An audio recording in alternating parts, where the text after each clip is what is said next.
The Giver, Chapter 19. Jonas glanced at the clock. There was so much work to be done, always, that he and the Giver seldom simply sat and talked the way they just had. "I'm sorry that I wasted so much time with my questions," Jonas said. "I was only thinking about release because my father is releasing a new child today, a twin. He has to select one and release the other. They do it by weight." Jonas glanced at the clock. "Actually, I suppose he's already finished. I think it was this morning." The Giver's face took on a solemn look. "I wish they wouldn't do that," he said quietly, almost to himself. "Well, they can't have two identical people around. Think how confusing it would be," Jonas chuckled. "I wish I could watch," he added as an afterthought. He liked the thought of seeing his father perform the ceremony and making the little twin clean and comfy. His father was such a gentle man. "You can watch," the Giver said. "No," Jonas told him. "They never let children watch. It's very private." "Jonas," the Giver told him, "I know that you read your training instructions very carefully. Don't you remember that you were allowed to ask anyone anything?" Jonas nodded. "Yes, but—" "Jonas, when you and I have finished our time together, you will be the new receiver.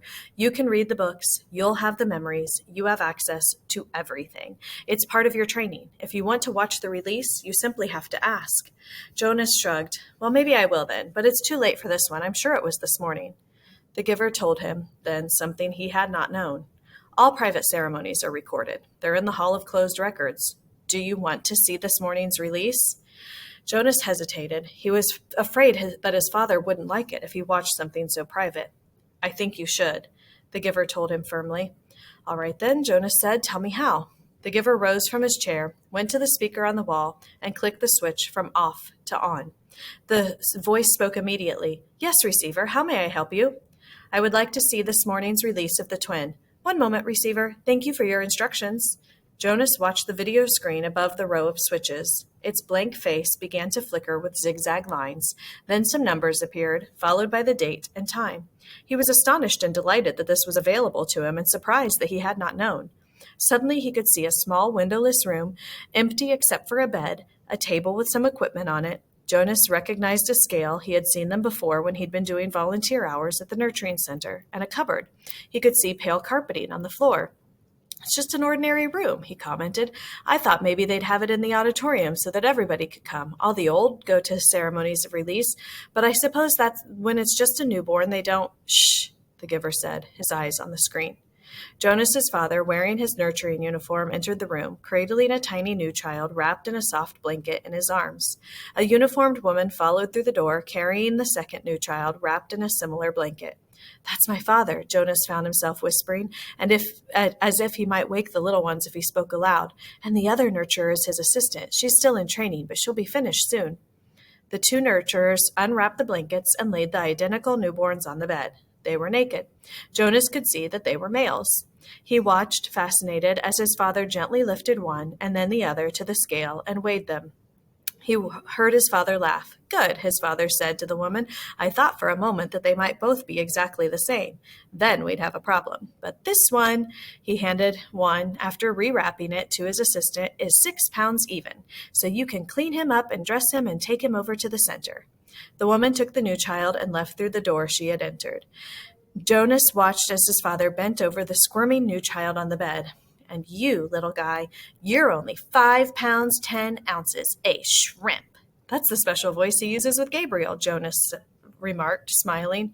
"Watch," the Giver said. "And now he cleans him up and makes him comfy," Jonas told him. "He told me." "Be quiet, Jonas," the Giver commanded in a strange voice. "Watch." Obediently, Jonas concentrated on the screen, waiting for what would happen next. He was especially curious about the ceremony part. His father turned and opened the cupboard. He took out a syringe and a small bottle. Very carefully, he inserted the needle into the bottle and began to fill the syringe with a clear liquid. Jonas winced sympathetically. He had forgotten that new children had to get shots. He hated shots himself, though he knew that they were necessary. To his surprise, his father began to carefully direct the needle into the top of the new child's forehead, puncturing the place where the fragile skin pulsed. The newborn squirmed and wailed faintly. "Why is he—" "Shh," the Giver said sharply. His father was talking, and Jonas realized that he was hearing the answer to the question he had started to ask. Still, in the special voice, his father was saying, I know, it hurts, little guy, but I have to use a vein, and the veins in your arms are still too teeny-weeny." He pushed the plunger very slowly, injecting the liquid into the scalp vein until the syringe was empty. All done. That wasn't so hard, was it? Jonas heard his father say cheerfully. He turned aside and dropped the syringe into a waste receptacle. Now he cleans him up and makes him comfy, Jonas said to himself, aware that the giver didn't want to talk during the little ceremony. As he continued to watch, the new child, no longer crying, moved his arms and legs in a jerking motion. Then he went limp. His head fell to the side, his eyes half open. Then he was still. With an odd, shocked feeling, Jonas recognized the gestures and posture and expression. They were familiar. He had seen them before, but he couldn't remember where.